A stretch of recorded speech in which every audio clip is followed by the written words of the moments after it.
waaw maa ngi leen di fay bu baax a baax di leen remercier aussi si ñëw bi ngeen ñëw fii pour yokk pour wane tuuti ci li ñuy liggéey au quotidien voilà man la Mame Daga Ndao madame Dieye man maa nekk bureau carte d'identité donc ñun on s'occupe juste de l'enrôlement dañuy enrôler donc bu ñu enrôler ba pare pour carte d'identité yi vu que amuñu fi unité de production donc dañ koy envoyer Sénégal dañ leen koy scanner ñoom ñoo koy produire ensuite envoyer waat ñu ko ñu mën ko jox les demandeurs voilà c'est vrai que temps yi volume de travail bi xëy na yokku na avec l'approche des élections et tout mais bon on essaie de faire le maximum pour servir ñi nga xam ne ñoom ñoo soxla carte d'identité ci délai boo xam ne nii xëy na du yàq dara ci seen ay yitte wala du yàq dara ci li tax ñu war a soxla carte d'identité yi voilà ñu ngi def daal suñu kéemtalaay kàttan pour mu bañ a tardé mu liggéey bi mën a yenn ma daal. ku ne élection wax carte d'identité donc yaa ngi dal xelu sénégalais yi que yéen fii à Milan liggéey bi yaa leen koy jaarale fépp fu mu war a jaar te tamit yaa ngi def seen kéemtalaay kàttan ba képp koo xam ne déposé rek mu mën a jot carte d'identité à temps. waaw loolu moom mooy sunu objectif premier mooy bañ a tardel kenn ci xëy na li leen tax a jóg ñun nag dafa am foo xam ne sunu liggéey fa lay yem par exemple bu fekkee ne dañu enrôler ba pare comme ni ma la ko waxee tout à l'heure amuñu fi unité de production donc bu ñu defaree sunu enrôler dañuy scanner envoyer Dakar léegi ñoom ñooy produire buñ ko produire ba pare envoyé waat ñu ko xëy na loolu moo tax peut-être muy am yenn lenteur yi mais ñu ngi siy góorgóorlu daal ñu ngi góorgóorlu ba scan yi du tardé ñuy fexe di leen ko envoyé à temps ñoom tamit ñu ngi ñu koy envoyé à temps ngir ñu mën koo jox ñi ko yittewoo. merci beaucoup madame Dieye moom mi nekk fii si consulat général bu Sénégal à Milan nekk si département carte d'identité. ñu ñëw si département légalisation fii nag ñu fekk fii Thiongaan fekk fa tamit Laxaat Thiongaan fan yi li passé ñu ngi tase à Brescia le consulat chez vous mën nga dellu si rek si jaar-jaar boobu ak tamit lan mooy seen liggéey. waaw asalaamaaleykum suñu mbokku sénégalais yi ñu ngi leen di nuyu yéen ñëpp di leen ziyaare bu baax a baax di rafetlu tamit li nga xam ne ni tey ñëw ngeen ko fii ci consulat bi di xamal ne nag consulat bi këru sénégalais yëpp la te yaakaar naa consul général bi nga xam ne ni moom mooy Mamadou Lamine Diouf bi mu fi ñëwee ba léegi yaakaar naa rek am na échangement yu bëri yoo xam ne ni tey consulat bi am na ko avec les sénégalais yi nga xam ne nii tamit mi ngi déplacé di leen fekk ji fi ñu nekk ak ñi nga xam ne ni tey mënuñoo déplacé wu pour ñëw mu fekk si leen dafa leen seen bëgg bi ñu bëgg muy déposer passeport. alors dem nañ Brescia dem nañ Treviso dem nañ Bolzano dem nañ Bergamo ak ñu ngi def dépôt carte d'identité mission boo xam ne nii déplacé wu na ci consulat bi fekk sénégalais fi nga xam ne nii fa lañ dëgg mission état civil dañ fay ñëw passeport dañ fay ñëw carte d'identité dañ fay ñëw li ñuy liggéey ci consulat bi loolu la ñu fekkee foofu pour defaral leen ko vraiment fu ñu dem tamit dañuy accueil boo xam ne nii macha allah di ñaanal consul général rek li nga xam ne nii tey mi ngi ko bëgg def mi ngi ko bëgg jàppale sénégalais yi ci lépp loo xam ne nii pour yombalal leen seen këyit la mi ngi ciy taxaw guddeeg bëccëg boo gisee tey mu dem ba jënd oto boo xam ne nii bu 9 personnes pour mission yi nga xam ne nii tey fépp fu sénégalais nekk ñu mun a déplacer wu ñëw fekk leen foofu mu doon liggéey bu am solo xëy na nag mën nañu wax ne c'est la première fois consulat bi di ko am daan nañ ko def mais par rapport ak moom bi mu ñëwee am na lu bëri loo xam ne nii ñun ñi fi nekk di liggéey ak moom ñu ngi ko fiy gis fii mooy état civil moom daanaka mën naa wax ne lu bëri fii lañ koy defar muy les légalisations statut de familia autorisation parentale voyage laissez-passer yëpp fii lañ koy defee comme li ma la waxoon la fois passé rek ñun sénégalais dañoo war a respecter suñuy documents Sénégal li ñu am mun naa wax ne ñun étranger yi ñun rek ñun ñoo ko am passeport carte d'identité lépp ñu koy defaree ci sa consulat bokkul ak yeneen pays yi kon boog ñun lépp lu ñu war a mun a am lépp lu ñu war a mun a def rek war nañ koo mën a gën a jàppale tamit suñu consul général tey boo gisee son excellence muy président Macky Sall indi ko fi teg ko fi am na lu mu gis si moom am na lu mu namm ci moom te xëy na tamit am na yéene ci moom parce que mi ngi def na fi xam na liggéey bi nga xam ne nii moom moo fi nekk xam na coono bi nga xam ne ni sénégalais yi tamit ñu ngi koy dund fii loolu doon na loo xam ne nii tamit ñun ñoo ko si war a mun a jàppale moom ubbil na loxo ñëpp ubbil na buntu ñëpp tëjulul kenn buntu ku ko soxla amul rendez-vous amul dara da ngay ñëw gisante ak moom waxtaan ak moom muy kaf ak nit ñi te nit ñi fii ñëpp dañuy seede loolu heure bu xëy see day ñëw bureau bu nekk personnel bi mu ñëw nuyu la saavante ak yow mbaal dëpp yi ngi si jàmm loolu dafa neex ci consul vraiment loolu tamit ñu ngi ko si ñaanal yàlla bu baax di ko ñaanal li nga xam ne ni mooy mission bi président Macky Sall jox ko yàlla na ko yàlla mottalil ba ëpp njortam sax waaw tax ci loolu lay xew guddeeg bëccëg yéen tamit la presse ñu ngi leen di remercier vraiment ci seen taxaw Augustin ñu ngi koy nuyu Kabo ñu ngi lay nuyu bu baax ci seen taxawaay nag ci lépp nag waaw bi ñëwee Brescia vraiment gis nañ ñu ngeen fa taxawoo te vraiment ñun ñëpp ñu ngi siy kontaan xanaa li si des rek damay bàyyi ki nga xam ne nii mooy responsable état civil muy sëñ Abdou Lahad Mbacké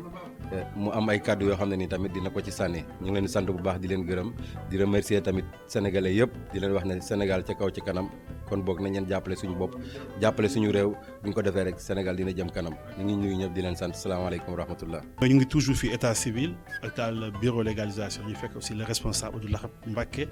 Abdou Lahad dañu seetlu ni ki saa boo ñëwoon waxtu yii si biir consulat bi tey amoon benn affluence considérable de personnes. léegi tey ñëw nañu fi dafa mel ni presque ñëpp pare nañu lan moo soppeeku ba nit ñi fi doon daje yëpp dootu leen fi gisati volume de travail dafa wàññeeku wala boog da ngeen changé méthode de travail. waaw asalaamaaleykum sëñ Kabou ñu ngi leen di nuyu waa télé bi yëpp waaw di leen remercier aussi ci li ngeen di def man li ma ko tuddee mooy sensibiliser sénégalais daan nañ leen sensibiliser mais gën leen sensibiliser que ñu xam lu ñu war ak lu ñu war a def daal. waaw xam naa fii responsable comme ni ñu koy waxee nekk ko fii tey muy madame Mar donte ñoo ko fi jiitu mais xam nga hiérarchie bi ni muy demee waaw ñuy wax kon ci turu consul général mais di wax ci turu personnel bi yëpp que di wax ne loolu moom lu wér la wax dëgg yàlla lu ñuy wax la lu ñuy gis la daal xëy na peut-être organisation bi ñu def mooy rendez-vous yi nga xam ne moom la ñuy am peut-être dina am ñoo xam ne d'une part du leen arranger mais d'autre part am na ñu muy arranger ndax boo amee rendez-vous ñëw. doo fi traîner da ngay ñëw ñu jël sa document nga dem bu dee dépôt passeport bu dee carte d'identité peut-être comme ñun ak état civil fii moo xaw a gën a compliqué léegi bu njëkk moom gis ngeen fii nu mu daan mel wax dëgg yàlla amélioration bu mag sax moo ci am surtout ci ñun du wàññi ko liggéey bi moo wàññi ko mais xëy na peut-être sénégalais balaa ñuy ñëwati gis naa ne ñu bari bokk ñu ngi jot téléphone bi peut-être am na information yoo xam ne dootuñ ñëw ba ak si door ko wul dañuy woote mu jot boobu. am na it aussi ñuy koy wax ba léegi ne mënuñu ñu jot téléphone mais nañ xam ne ambassades yi ci àdduna yëpp noonu la ba ci ñun ñi nga xam ne ay personnel lañ ci consulat bi dañuy soxla tey jii fu mel ni yeneen ambassades yi mais duñ leen mën a jot mënuma tudd benn mais li may wax Sénégal dinañ ko xam kon que bu ma waxee ñi ngi ñuy jot rek ça ne veut pas dire que ne à 100% ñi ngi ñuy jot mais boog am na daal ñoo xam ne ñi ngi def le maximum luñ mën ci améliorer liggéey bi comme ni ngeen ko waxee aussi vraiment ni ñu ko organiser nga xam ne par rendez-vous la loolu lu ma rafet lu ma yàgg di wax la ndax foo dem ci àdduna mënuñu rek ñëpp ñëwandoo bu ñëpp ñëwandoo li may wax mas naa ko wax benn ministre ñii ñëw dañuy sonn ñun ñi fi nekk ñu dee mais vraiment comme li ko congaan waxee suñ kilifa gi aussi gis naa man ak yëg-yëg boo xam ne gis naa ne am na ko ci jàppale sénégalais yi ak ci liggéey bi te nit it buñ ko dénkee mbir nag aussi loolu mooy àq ak yelleef bi ci war mooy mu def ci kem tolluwaay kàttanam te loolu ñun ñu noté nañ ko waaw personnel bi aussi gis naa ñoom moom toujours li may wax man dama leen di sant ndax personnel bi aussi li ma leen di sant mooy gis naa ne personnel bi ñu am moom Milan ak bi ñu mës a am naka jekk mooy bu fi kilifa nekk bu fi kilifa ñëw kenn ku ne li nga war a def da nga koy def vraiment bon xanaa di wax sama mbokk sénégalais yi rek ñu gën a di informer wu balaa ñuy ñëw daal muy document bu ñu war a wut ci muy dépôt passeport muy carte d'identité lan nga war a yóbbu wax ñëw ba fii aussi def des kilomètres ñëw ñu rejeté la ne naa nga mënoo ko am parfois dañuy jàpp ne sax dañuy mel ne duñ ay frère wala duñ ay sœur frère ak sœur wala frère ak frère mais dañ leen di rejeté ne que li ñuy rejeté noonu dafay fekk loo xam boo bëggee dimbali nit ki ba jël ko aussi du jàll daal waaw kon loolu aussi jaar na ñoom sénégalais ñu ngi leen di ñaan bu baax ñuy duut information balaa ñuy ñëw fii. man la Tafa Konaté ci consulat bu Milan laaj yi ma laaj nag daanaka dinaa ci mën a tontu parce que lu may neex lay doon aussi parce que gis nañ ni consulat bi am na beneen xar kanam ndax consulat bi ni mu bindoo léegi ñëpp ngi commencé apprécier li ñu fi jotagum def ndax daanaka ñu ngi ciy liggéey lu bare ndax boo daan gis consulat bi ku fi daan ñëw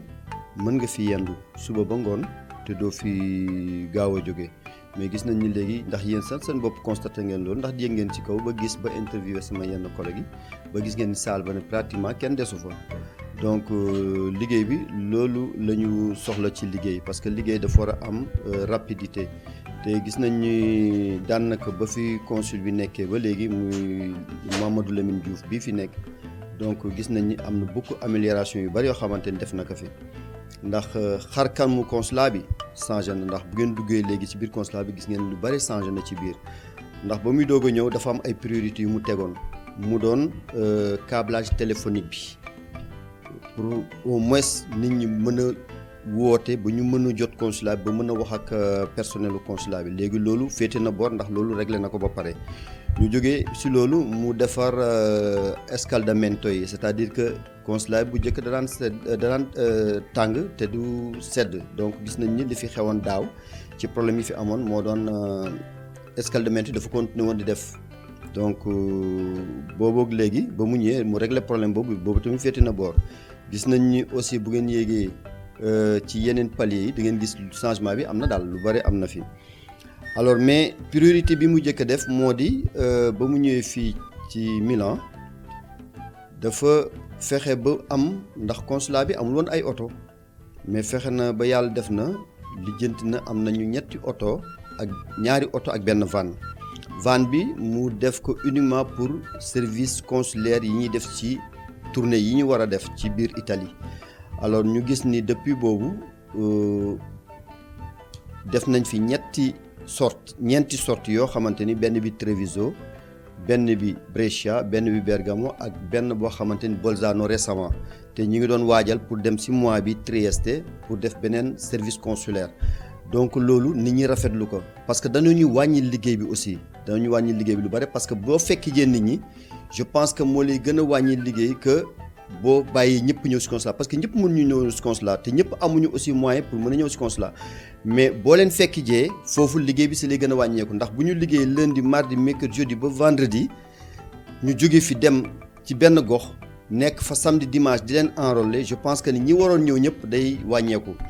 donc loolu mu doon loo xamante ni aussi population bi fii sollicité boobu ñu amoon loolu ñu amoon noonu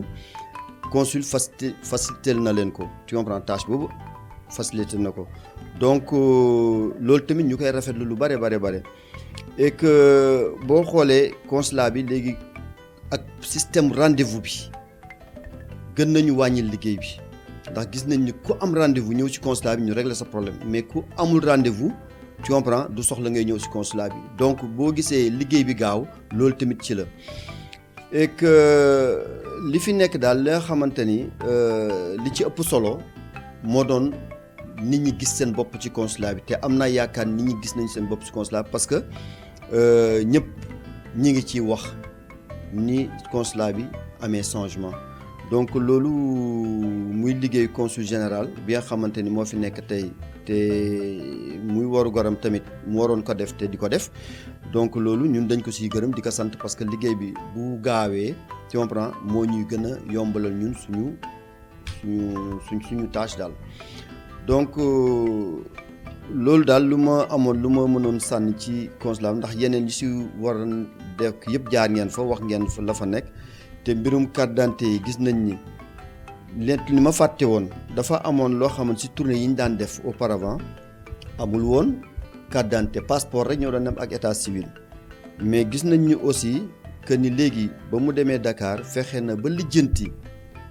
carte d'identité di war a bokk ci mission yi donc ñu jox ko benn valise di carte d'identité boo xamante ni mission bu ñu mënti defati léegi carte d'identité ci lay bokk dañuy dem enrôler ci carte d'identité mën nañ fi jóge sax dem enrôler carte d'identité sans que ñu enrôler passeport wala defar état civil donc ku nekk autonome nga léegi passeport dafa autonome